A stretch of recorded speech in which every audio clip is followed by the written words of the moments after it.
بسم اللہ الرحمن الرحیم۔ جو شخص اس دعا کو 3 مرتبہ پڑھ لے تو کوئی چیز اس کو زمین میں آسمان میں نقصان نہیں پہنچائے گی۔ اور ابو داؤد کی روایت میں یہ ہے کہ اس کو ناگہانی مصیبت نہیں پہنچے گی۔ 3 مرتبہ پڑھیے اور زمین و آسمان کی ہر قسم کی مضرت اور نقصان سے، مصیبت سے اپنے آپ کو بچائیے۔ بسم اللہ الذی لا یضر مع اسمہ شیء فی الارض ولا فی السماء وہو السمیع العلیم۔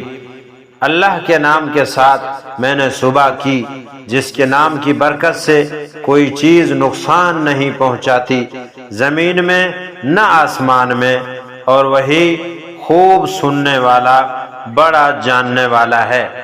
اخرجہ ابو داود و ترمذی۔